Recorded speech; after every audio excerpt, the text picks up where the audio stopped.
I'd like to wish you all good afternoon. My name is Dagmar Painter, and I'm the curator of Gallery Al-Quds here at the Jerusalem Fund.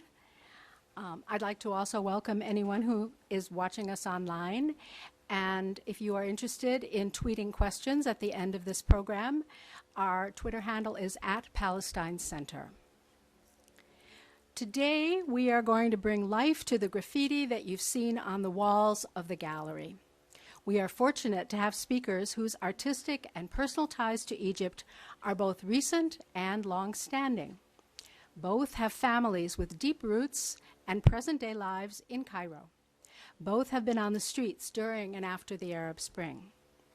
Artist Mona El-Bayoumi's work has been exhibited in the United States, Europe, and in Egypt, most recently centering on pharaonic imagery in graffiti, and some of her original work is actually hanging on our walls today, 3 pieces that you see up there.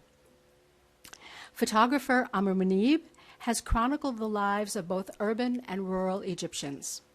The name Mounib may resonate with some of you in the work of his grandmother, the famous film actress Mary Mounib, whose image you will see plays a small part in this story today. Amr will show us how artists, and especially women artists, created some of the most moving graffiti art on the walls. My father was born in Cairo and lived there till adulthood, and I lived and worked there for 4 years. But my contribution today will be about contemporary graffiti in Berlin and a little bit in Gaza. So with no further ado, let me introduce Mona El-Bayoumi.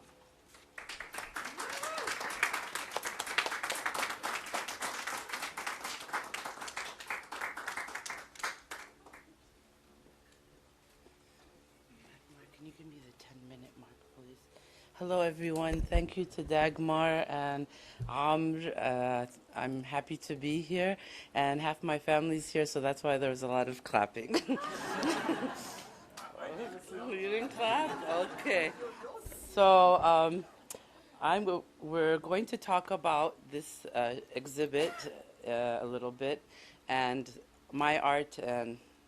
Okay, anyhow, the writing on the wall, graffiti as art and commentary is, and I don't do PowerPoints, but okay, here we go. Art as a powerful tool throughout human history by Mona El-Bayoumi, me. Okay, Dagmar, how do I go next? Okay. Art as a political tool throughout history. I mean, this is not a new phenomenon. We have seen it a long time ago, even prehistorically. The art in Egypt in 2011 has always been, is very known now in modern times because of what was happening in Egypt and so forth. I do better with images, actually. Defacing art has also been something that was done historically. I mean, there's a story that Napoleon defaced the Sphinx, her nose, and now we see ISIS doing the same thing, and that just goes to show how powerful art can be. Okay.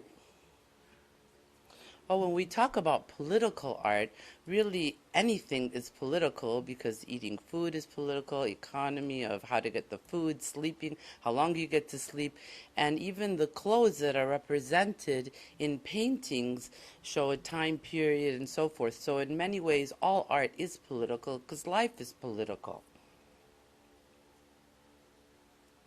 So here we have cave art, and cave art showed, here you see some hands, and it might only have been the hands of certain people. We don't know, because that was a long time ago, who got to put their hand there. So even since long ago, it gave power to the image. And here's some hunters. They look like they're all male. So already we have males being depicted on the caves, but I'm sure there were women too.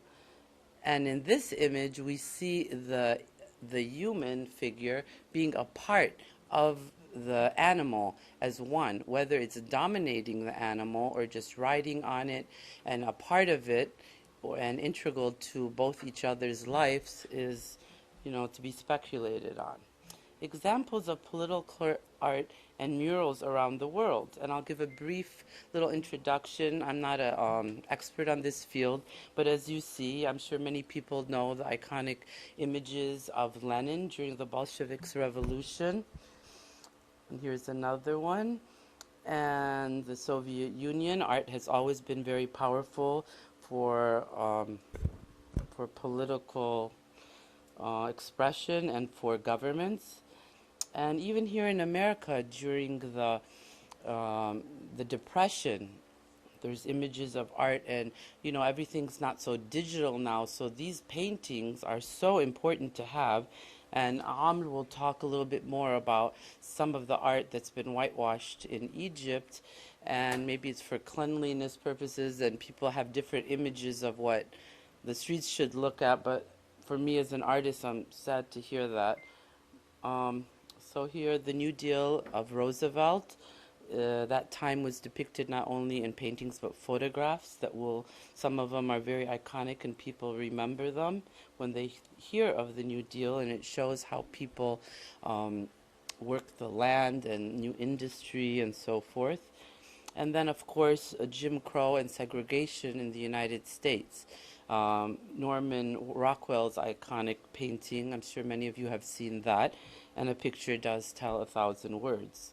The water fountain, my father came from Egypt to study in Tallahassee, Florida, and he tells a story about when he got there and his friend went to the white water, and he said, "What are you doing? This is America. There's colored water." That's what I think of when I see these, but it's kind of like a bad black comedy, no pun intended, about how naivete can be there, and an image can tell you what it's really about. And of course, domestic help. And this one of the children and writing the numbers, Jacob Lawrence's story. And if you ever want to see any more Jacob Lawrence, Phillips' collection has tons. And then Cuba. Cuba is very much in the news, but paintings of images in Cuba have always been very important to make the power.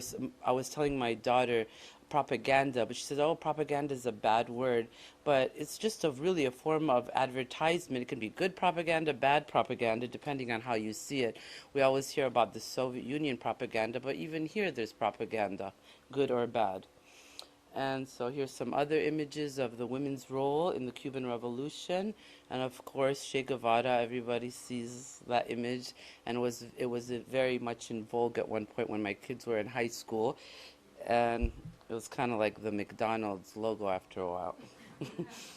And here's, you know, pulling in the land, and ironically, it's a painting of the land. So this is a really good image to show the power of art.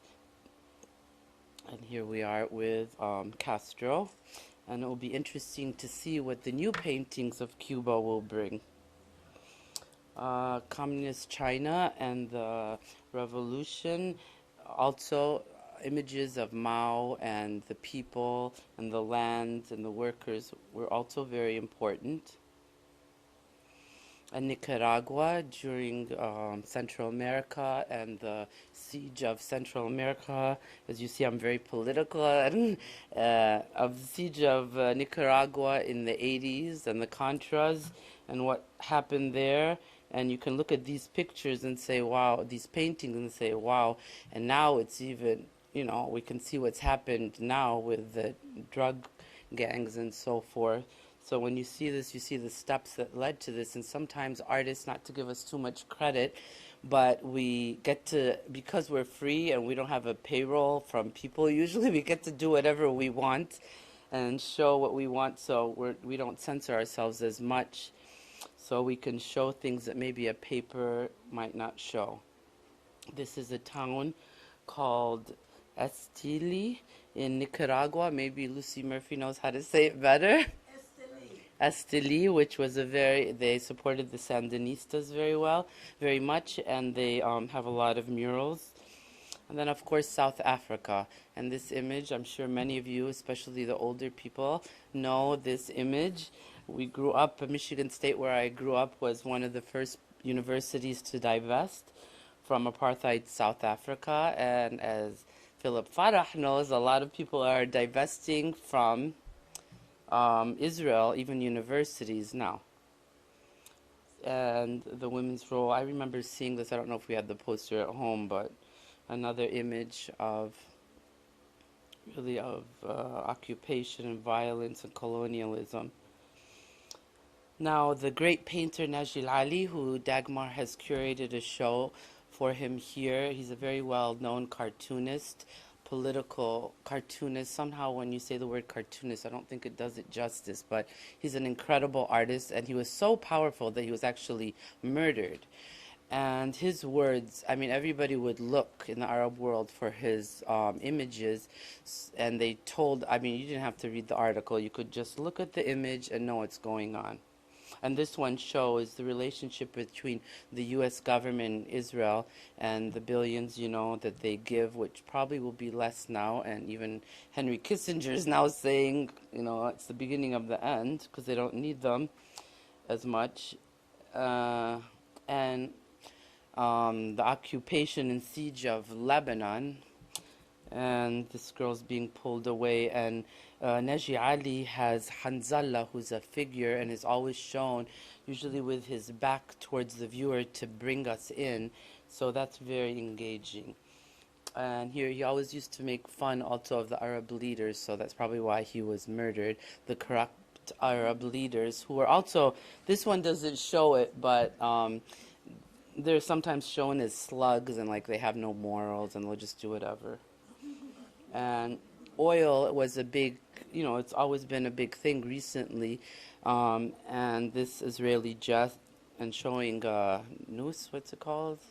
Noose. And oil might not be as hard to get now because we have people in the Gulf that are there supporting the U.S. military. And then, of course, the wall, the Israeli apartheid wall.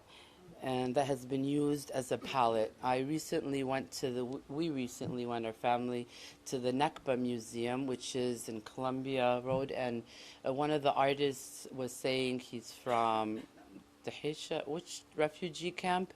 Anyhow, he was from a refugee camp in the West Bank, and he says that they don't like to paint on the wall because they want to keep it ugly, and they do their local walls to show their dissent. But the big wall has really become a palette for many artists, and people come from around the world. And here's another example. And this one, at first, my husband, I was saying, well, this one shows a blonde girl. Not that there's anything wrong with being blonde, but, you know, Arab beauty is good too, and to show a blonde girl. But he was telling me that it's her headdress, not to be confused with, you know, the burqa or anything like that, the traditional dress. Now, Iraq, leaders are glorified and everybody wants to get on the bandwagon when they're in power. And then when they're not, their images go down. I'm going to incorporate my own art because Dagmar really wanted me to.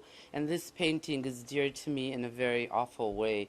And I know, you know, artists are all weirdo and stuff, but I swear it was such, I mean, you have out-of-body experiences because you go into the zone, but this one was so creepy. And this woman came to me, and it was just so haunting. Until now, when I think of it, it's just really awful what happened in Iraq, and it's just criminal. And this one is also about Iraq. It wasn't quite as much of an out-of-body experience. It was more done very directly and thinking about it more consciously. And it's about the souls that have been killed and the discombobulation of the people there physically and mentally. And actually, I should have brought a piece which shows a sketch of an American soldier who was also discombobulated when he returned. After the uprising in Egypt, and Sisi took power. Many Americans and Arab Americans were saying, oh my gosh, she was democratically elected, how could you do that? But people went in the street, and if he was still there, ISIS would be walking around this street, and the Suez Canal might be sold to Qatar. So a lot of people were really happy to have even a military government, and this is called Dig Out, and it was in a show at Sierra Gallery where Sylvia Raghib, Sylvia Raghib in Georgetown has a gallery there, and I showed it there, and it was about the optimism, kind of showing the old. And the Egyptian graffiti artists were using a lot of ancient Egyptian icons and figures and images to show in their own specific artistic way. And also because Egypt has a large population of Christians that have always been incorporated, and before that Jews, which after the State of Israel was created, they went there not really because they were oppressed, but because I think they could have gotten more economic benefits. And actually some of them are coming back, I heard recently. But anyhow, as you say, I'm an artist, I'm not a political analyst, but I grew up with a very political family, and I have my strong views that are expressed in art. This one, Reflections on Egypt and on the Arab World, shows this image of a woman. She's actually Palestinian, and you can see the map of the whole of Palestine, because I also believe in one-state solution, with the majority being whomever is there, one person, one vote. And this was done before the Iraq War, and I had 4 images and of optimism, despair, and it was really, this one was shown here, and this is reflections on, this is part of the reflections on Egypt. It was called the wise woman knows what happens to the greedy. And that, I mean, that was even before the war started, and a lot of people, not that I'm a fortune teller, history tells us that this is the mess that would be in, the Soviet Union and what happened in Afghanistan, and here they are in Iraq, and all these maimed soldiers are coming back, and the economy's bad, and the military is very rich. So Tunis also had their uprising, and art was very much part of their reflection and on what was happening. Another image of Tunis. And Egypt, again, we talk about the leaders being glorified. You could have seen a whole bunch of paintings and images of both Saddam and Mubarak. I don't think there are any left. I don't know, but anyhow, here he is, a really nice guy, and here he is, a pharaoh now. And you know, it's okay if you always believed that he was a pharaoh and you did that, but opportunism, it could have been the same person painted the same thing. Sometimes people do that, but then there are others who don't. Nasser, also the art during the 50s and during Nasser's time, if anybody has a chance, I'm sure my parents' age generation, Arabs have seen a lot, were iconic and just told so many stories of the people and the optimism.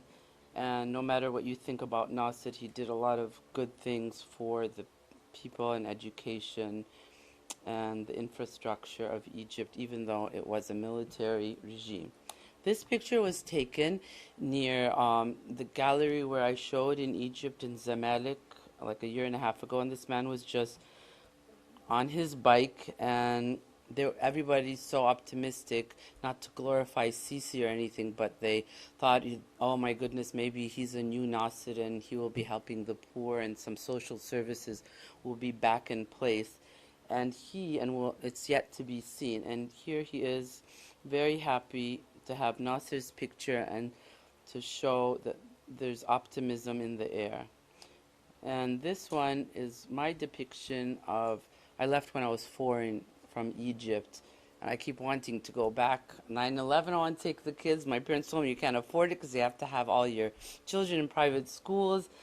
And then after the uprising, I really wanted to go too, and my husband's about to go on retirement, so maybe we will go.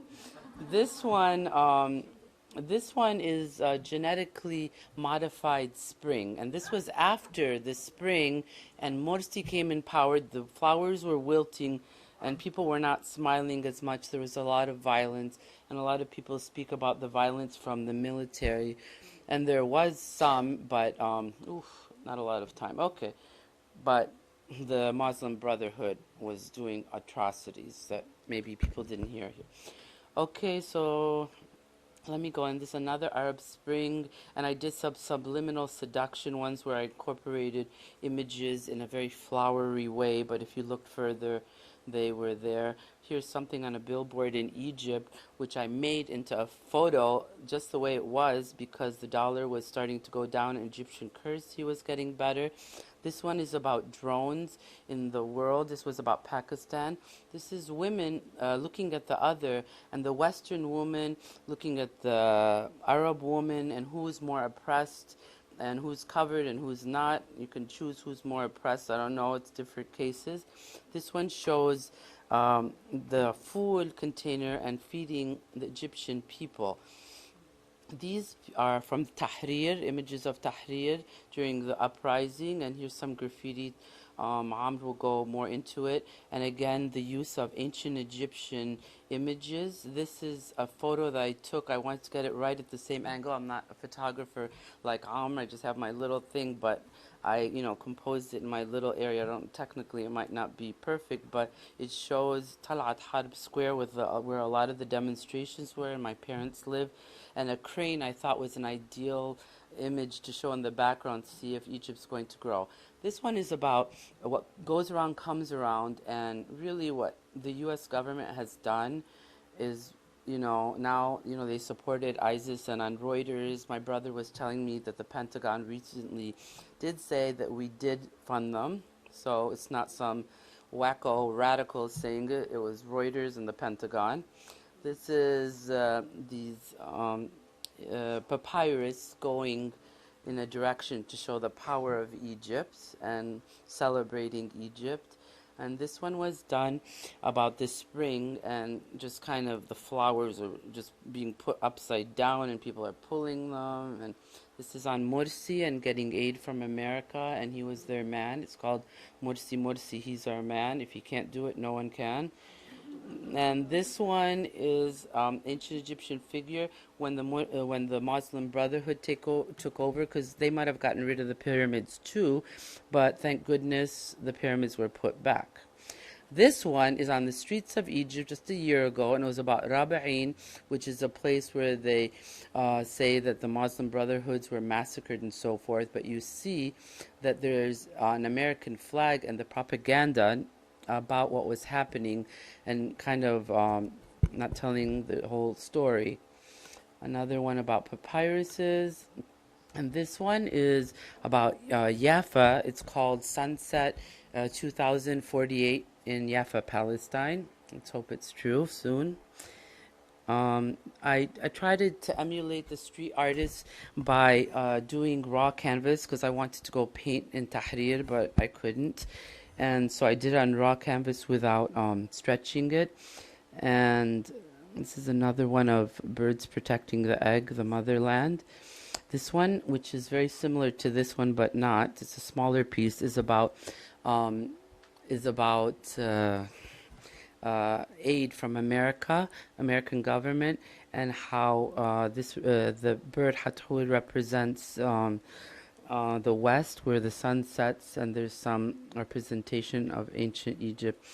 And this one is also another subliminal seduction one about America and Israel's relationship.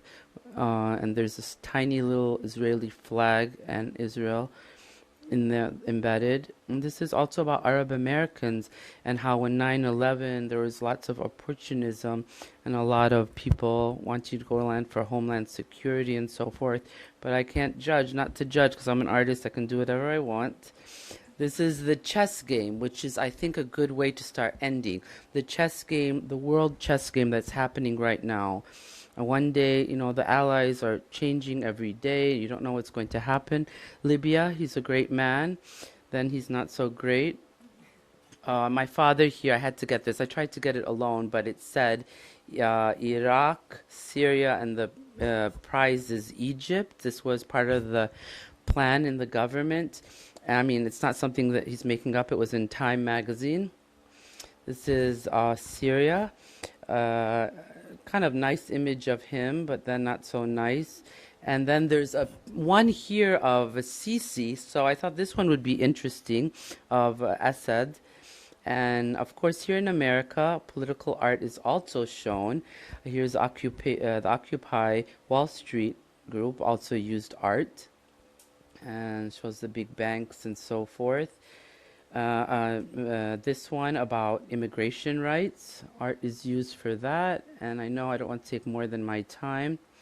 So I just want to end with these two pieces up here that were done, I think before 9/11, I'm not sure, but it's about the haves and have-nots in America, which is a theme around the world. And it's a Statue of Liberty, and there's, you know, so many apples to go around, and let's make them go around the world. Thank you.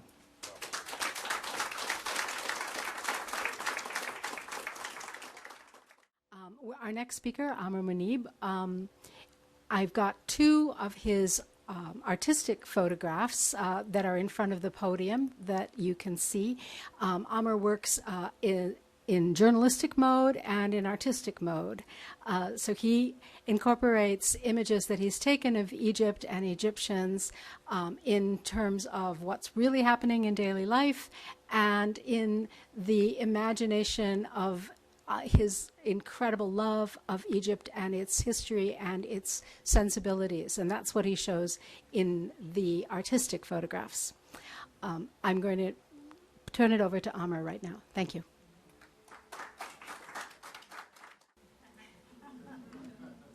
The tools. Ladies and gentlemen, Sayyidati and Nisati, Sadati. My name is Amr Mounib. I am a contemporary artist and a photographer. I just want to put this here because without it, we would never have what we have today. And of course, this is the biggest tools that for artists today, like Mona and Huda Lotfi and many other Egyptian artists and Arab artists around the Arab world. I don't want to bore you. I want to thank Mona for an amazing presentation, and thank you, Dagmar, for having me here. Okay, so as we all know that it was coming. The revolution in Egypt was coming, and the Egyptians were not happy with what was going on. And I could see that when I transplanted myself back in 2007 in Egypt, and you could feel it in the streets all the way to 2011. And I was in denial in 2010 December when we heard the rumors of the uprising is going to be happening, and we got plenty of warnings, and a lot of people ignored it. But there are so many layers to a country when it goes into an uprising. And when we look at the French Revolution, and we look at plenty of the Spanish Revolution, we look at humanity speaking, and it reaches to a point where they need to say something. I'm not a politically, but I'm forced to be political on a visual side, and that's the only tool that I have to be able to present it. So little say when you see things like that. Most of the photographs I have taken, some of the photographs I've taken, not all of them, they were done through our beloved Google. And thank you, Google, for doing that, because they immortalize the moment. And my job as a photographer is to immortalize some of the art that has been totally wiped off and it's no longer there. There are so many layers to society, and when it goes into an uprising. And we know about hunger, we know about human rights, we know about everything. But in Egypt, what was much more visible was the women's rights. For a culture that's an ancient, and for a society throughout the Middle East that respected women, religions have spoken about the woman. Even in the Muslim religion, the Prophet Muhammad was mentioned to him by Gabriel that the mother is more important 3 times than the father. Some schools would say 7, some schools, but it's still a primary number. Let's look at it that way. As the world revolves around in the primary numbers. So women were not very much celebrated. When I went and researched Google about women artists, really working with our counterparts, I did not see much, and not too many interviews that were out there, and there was mostly of men working. But when I did deeper research, and I have met a lot of Egyptian women who are artists and contemporary artists, I was surprised not to see them and not to be celebrated, because they were very important they were important to the revolution. Of course, you could ask my grandmother. She was stenciled all over Cairo, and whoever can read Arabic, they could say, they could,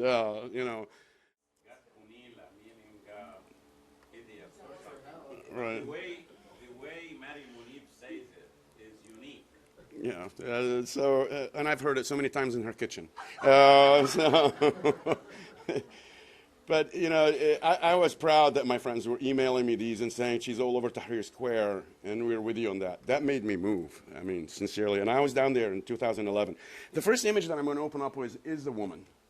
And that's a very strong respect, and when she's working on a huge wall like this one, among other artists working on this one. I wonder what Gandhi would say and how Mark Twain would portray the Egyptian Revolution, and looking at it from the Western side. And how would he write a story about the Egyptians? Here we got the covered and the non-covered working together, creating an art and a graffiti.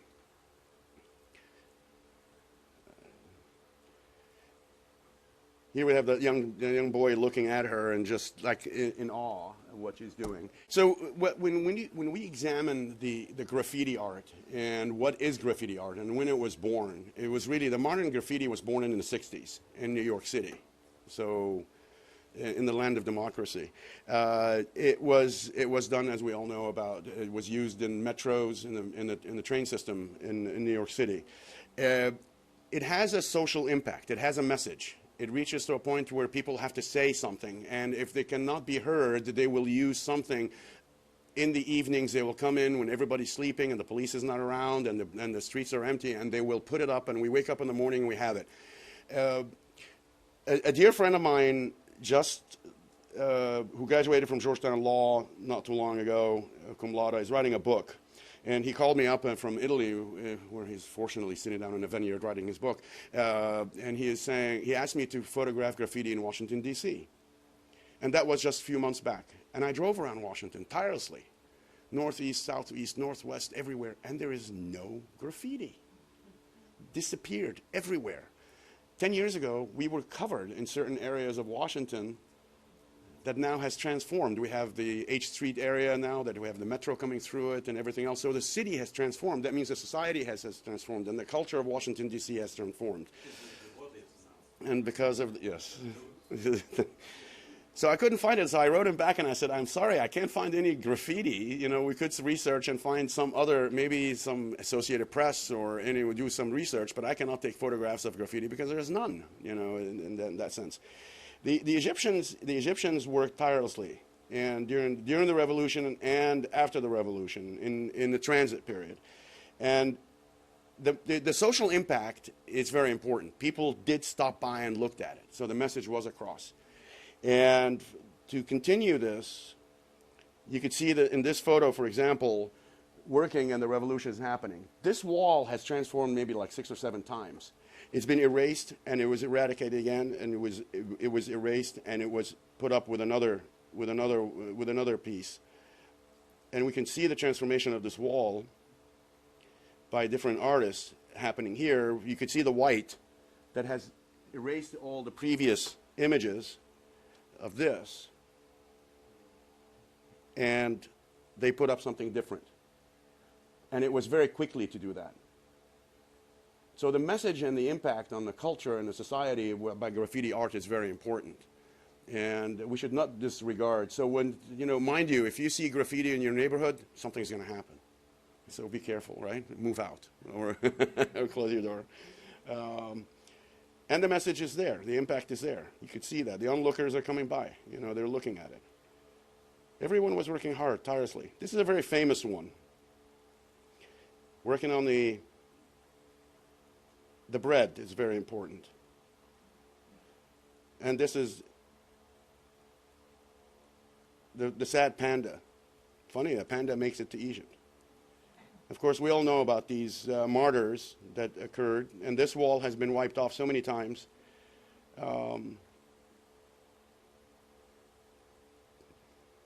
So the artist is a very important part of the society when it comes to translating the social events that are occurring around.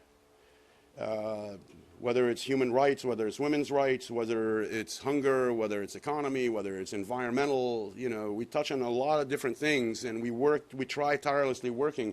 And the brush, this is an amazing thing, you know, this is a very important tool, and we should not disregard art or photography. This is very important. So hire me. No.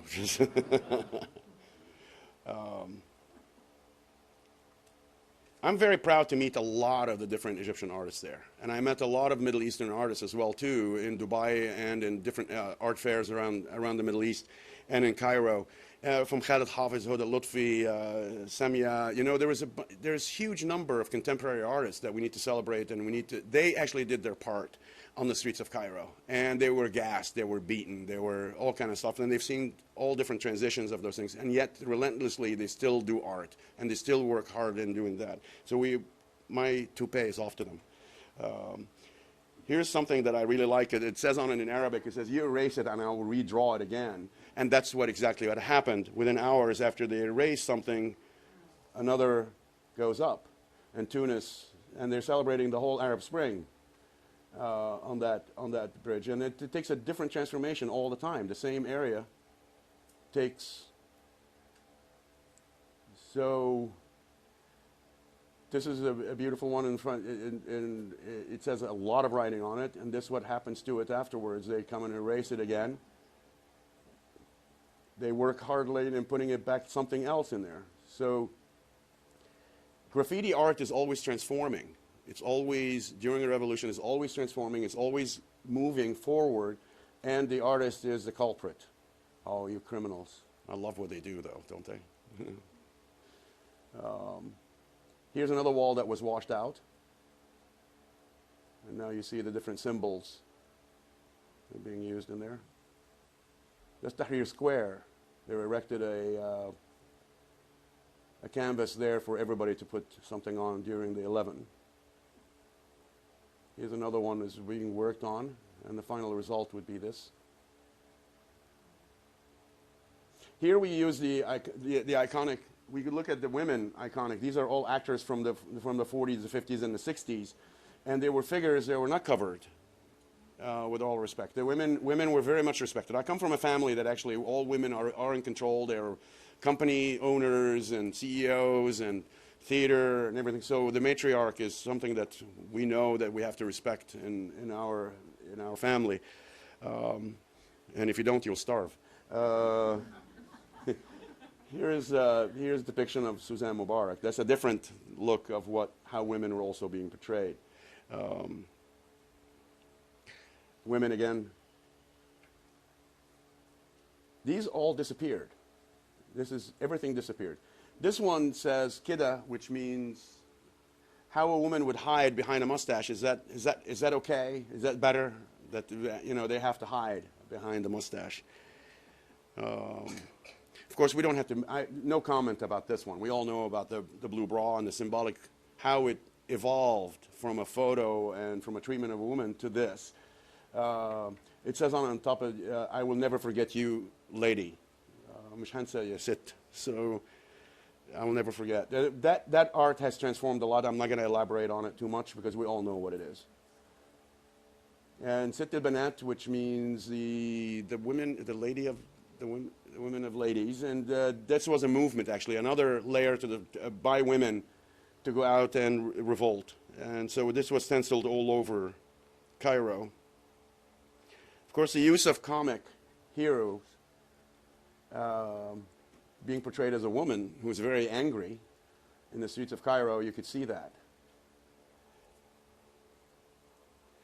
And this one, of course, says, don't itch, she'll spray, the little insects. That was also, this is actually one of Dagmar's favorite. And it transformed to this.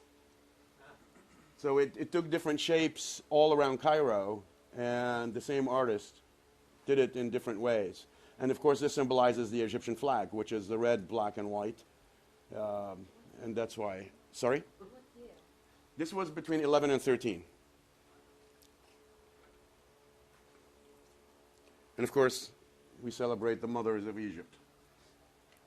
Well, not to mention what the media and the role of Facebook that has, you know, the word F now, the letter F. Here's another wall that disappeared. The green with ancient Egyptians, the color green is immortality. So and it's a martyr color. So you will find that in a lot. It's a dominant.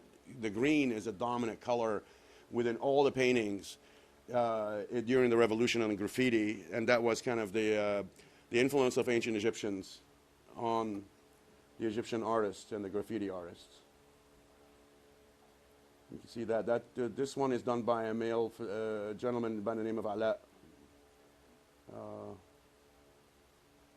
And in here you could see that he immortalized the martyr. So he worked around the image of what was stenciled, and he used the green colors.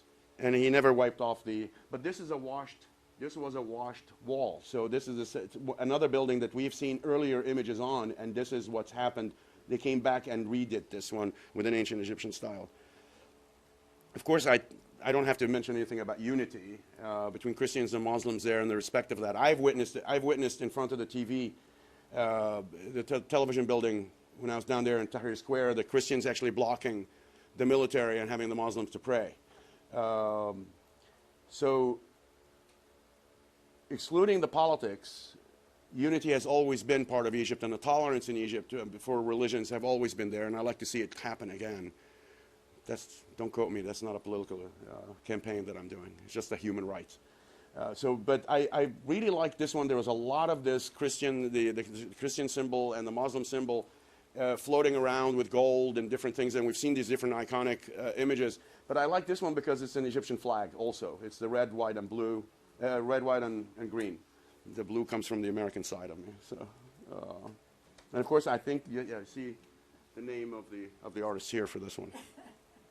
I rest my case. I mean, you know, I think that speaks for itself, correct? I mean, you know, it's a wall that actually blocked a street. So you could imagine how big that image was when you go to a street and you see all this wall, these big, huge blocks, and this is what transformed from it. And here it says equality. I use it as a simple English word, but in Banat Zay al-Wulad, the girls are just like boys, or equal to boys. And that's the translation of this word. Of course, the depiction of women has always been part of the whole thing, but yet somehow they're disregarded. And just my hats off to all the women artists that worked on these. This is another wall that was washed, and they kind of used it to a different way of putting it into clouds and the martyrs that we lost during that time. I love this one. It's so contemporary. It's beautiful, I think. But it all disappeared. I mean, it all disappeared. Don't Forget Me, which all women. Right. And here's another one with the influence of the ancient Egyptians. The ancient Egyptian women are marching for the uprise. And that's the actual wall. Of course, the dominant color of green, which is martyr, and I respect Ala for what he did, is he left the stencils on the wall, and he worked around it. So, of course, the woman is always proud to be an Egyptian.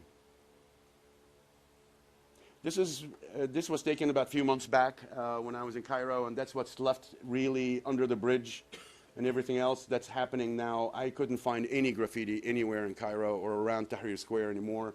It's all gone. There is a great attention to what's happening with the government right now in cleaning the country, getting it ready for tourism, which, again, the responsibility of Egyptians is the largest live museum in the world, and it plays a third of the economy of Egypt, which we don't have to. I don't have to explain to you that the more tourism that we help, all of us help in increasing tourism in Egypt, it will also increase prosperity and will bring other things in the democratic side to these beautiful countries. But still, without the camera, without the artist, we would never have had this. And thank you, Google, for keeping some of these images. And thank you, folks, for listening to what I have to say. Going to a completely different part of the world, but continuing our explanation of how graffiti is of a moment and also of a recording of a moment in time. The Berlin Wall was a barrier that divided Berlin from 1961 until 1989. It was started in 1961 in August, and it completely cut off all of West Berlin. People who haven't seen it don't realize that it was not East Berlin that was surrounded by the wall. It was West Berlin itself that was surrounded by the wall. It cut off West Berlin from East Berlin and all surrounding East Germany.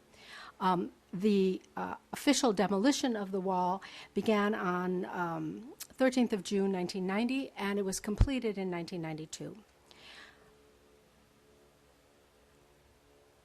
There was a great deal of controversy about retaining any of the wall because those who had to face it from their homes wanted nothing to do with it, naturally. It was decided to keep a few sections in about 3 parts of Berlin as a historical record of where the wall stood.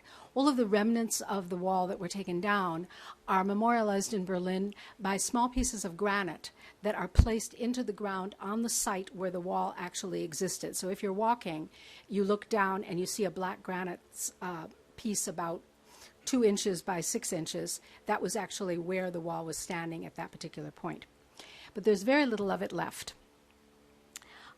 This section that I'm going to show you was in a part of East Berlin called Kreuzberg, and it was retained because there was very little construction left on the east side. It became known as the East Side Gallery. And in 1990, 143 artists from 20 countries, including the US, painted 850 single segments, all of which is about a kilometer long. In 2009, 85 artists from 18 countries came back to add or fix up parts that had been damaged. This memorializing graffiti was intended to pay homage to the people's graffiti that covered the wall on the west side during the period of encirclement. In this case, international artists were invited to paint as commentary on the liberation. This graffiti is more studied, certainly less spontaneous, and reflects a totally different reality. But in some ways, it can stand as a hopeful coda to the extemporaneous expressions of anger and hope found on the wall during the GDR regime.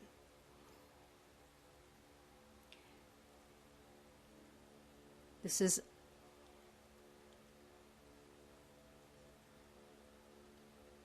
a piece called Tolerance.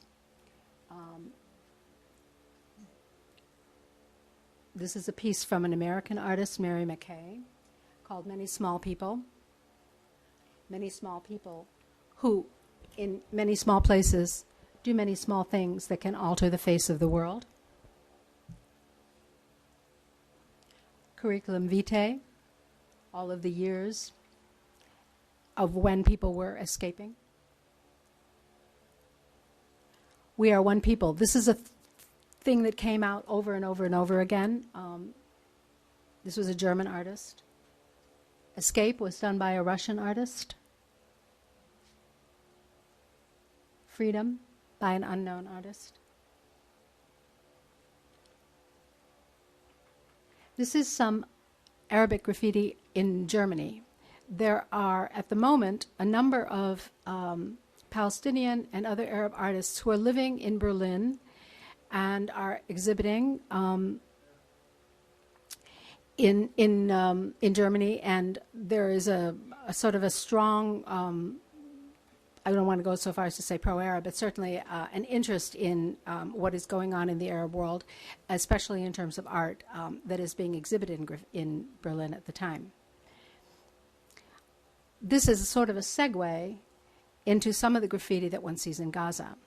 Now, the Gaza graffiti is a little bit different. Some of it is spontaneous, but in many, many cases, the work is done by art students in organized groups. And interestingly, the administrative government in Gaza held actual calligraphy classes after they won the election in 2006 to improve the quality of the sanctioned graffiti.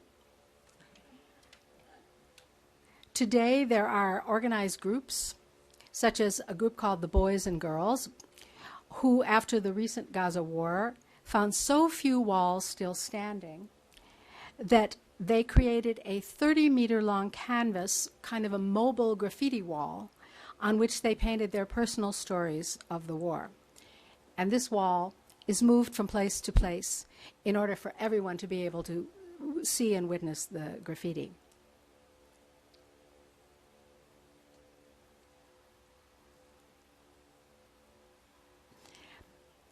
This street is an acropolis.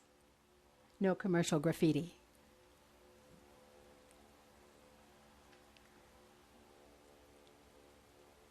This is a mural containing the names of Palestinian and Iraqi towns.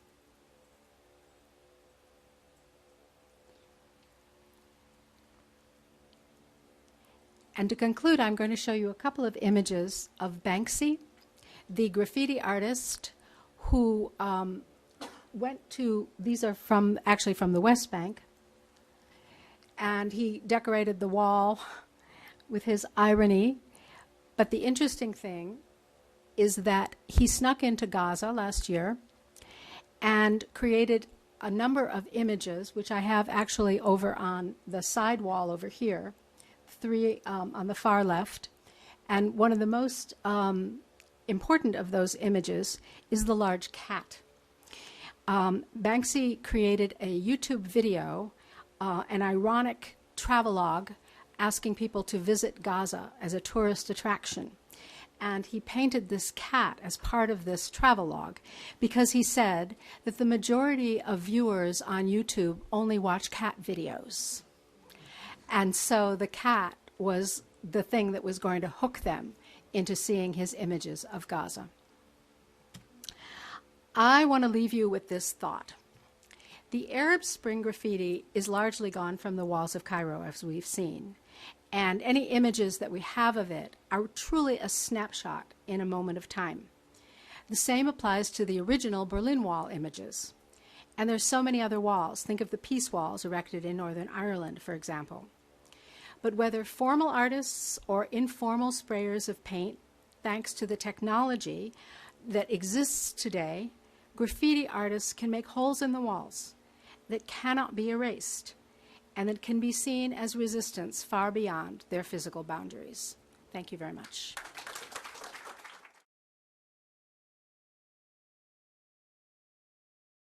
I really enjoyed seeing the pictures of Cairo and hearing the stories of everyone. But I think one of the funniest things that I've ever heard anyone say in an art presentation, I've been going to art openings for years and years, is that there's no, they didn't see any graffiti in D.C. But yes, there has been some mitigation because we had some examples of people that were just running wild and doing certain things, and they were, the law caught up to them. But I could take you to some places where it pretty much looks just like that, where you have Cairo. But I think a lot of it is controlled, and I think even developers are starting to work with some artists because they see it as an asset to maintain that urban vibe in conjunction with their attempt to gentrify the neighborhoods. Byron Peck is Byron's yeah. He's been an icon. To call Byron a graffiti artist, I think it would be a well. stretch. He's gone a little bit higher. Than Yeah, I know Byron very well. But I'm talking about the random art. There's plenty of that along the metro, mostly on. If you go to the Red Line, leading all the way up to northern parts of D.C., there's just a plethora of very elaborate New York-style graffiti art that's very, very interestingly done. And actually, I think is an asset creatively. So I'd love to take your hand and show you some of the places in D.C. where we do have some great graffiti. So thank you again. I want to just express the fact that you'd like to join us, and so you're going to have both hands. I couldn't be at the Egyptian Revolution, so I'll be in the DC one.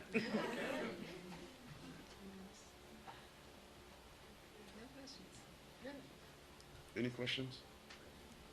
There's a gentleman there.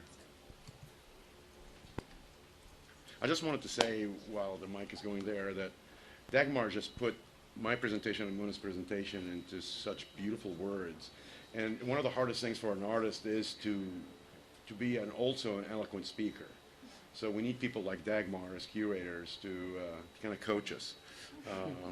And tell us words we don't know. Yeah, What's that really, word? sincerely. And I apologize for having the slideshows moving so fast that the women images, but you can catch the images of the women working on the walls on the webcam, on the website. Oh, hi, I'm Richard Moss, and I'm interested in the relationship between graffiti and silencing, so that in the case of Berlin, the wall as an archaeological site is gone. And in the Cultural Revolution in China, the socialist realist art disappeared for wall posters, which I assume were also gone. And I think in contemporary, the push of ISIS, historical sites are gone, but videos are very present. So I wonder to what extent there's a general silencing of history. I think that, I'm not sure if I would call it silence per se, but certainly there, the old notion of art as being something that's really permanent was really never true. I mean, when you think about ancient Greece, for example, and you go to see the monuments in Athens, and they're all white. And you think, oh, how beautiful everything was in all white. But of course it wasn't white. It was all painted. And all of that has been long, long gone. And the same thing with hieroglyphics in ancient Egypt. You see a lot of carvings that were actually had painting on them, but no longer exist. And in general, I think that any art that was outside, that was available to people to see, was by nature ephemeral. And so a lot of it has to remain in people's memories, and some of it, thank goodness because of contemporary technology now, is, as I said before, we're able to capture those moments in time and make them as a historical record. Which we weren't able to do. If you look at, for example, the archaeologists especially the early archaeologists who went to Egypt, when they photographed all of the hieroglyphics and carvings, but every one of them from the Chicago Institute and various other agencies would also make drawings of every single piece of archaeological art, whether it was carving or whether it was hieroglyphics painted on the Karnak temple. Photography was one element, but painting and drawing and capturing that on paper was also a very, very important tool. So these things kind of go hand in hand, but I think that things always kind of disappeared, and a lot of it just has to stay in terms of people's memories.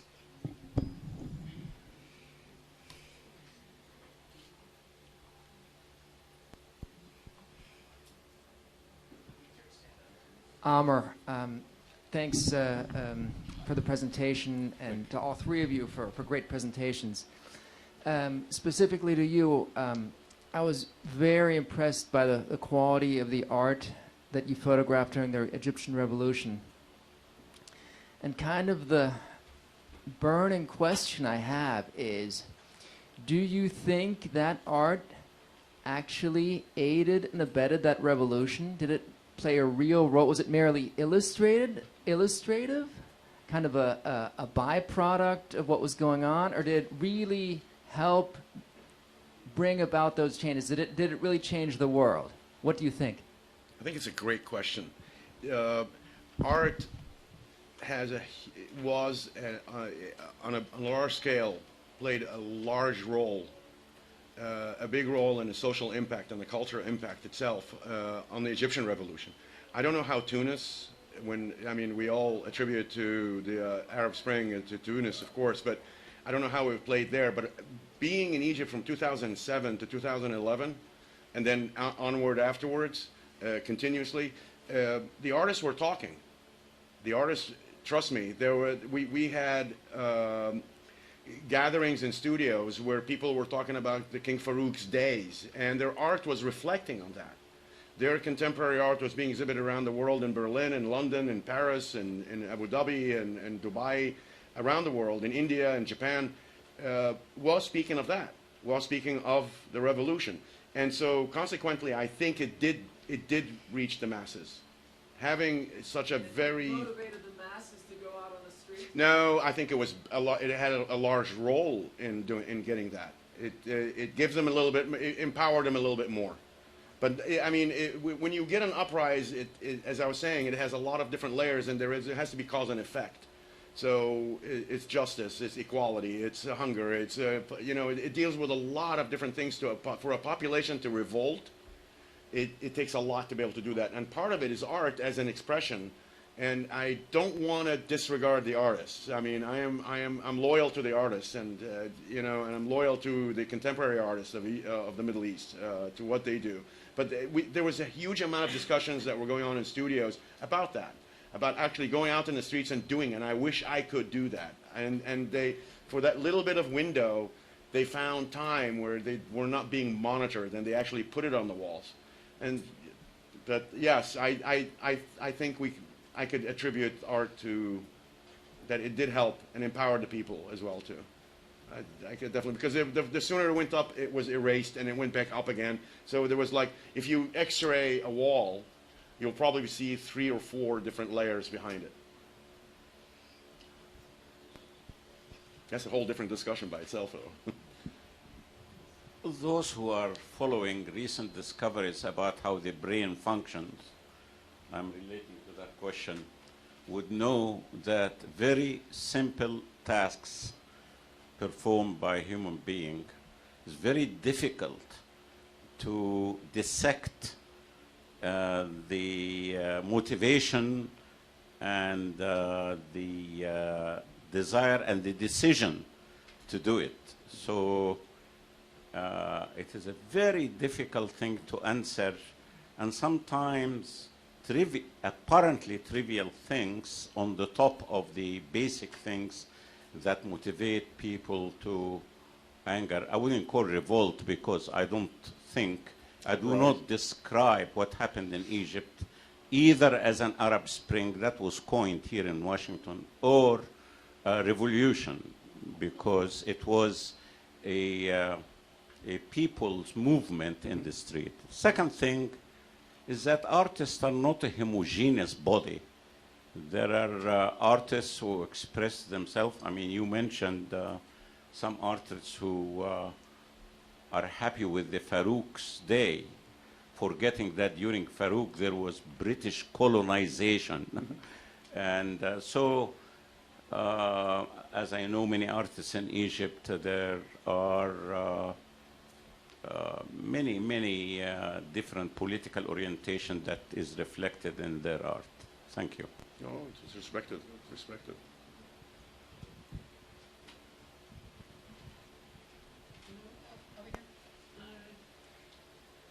I'm a Cairene, and I have been in Egypt. I mean, I was in Cairo during the whole first several years in what I call the ongoing revolution. We can debate that. And I definitely saw and experienced that artists, the visual artists, and also the singers and other poets and writers, I mean, all of that was energizing and bringing out the people and bringing out different dimensions.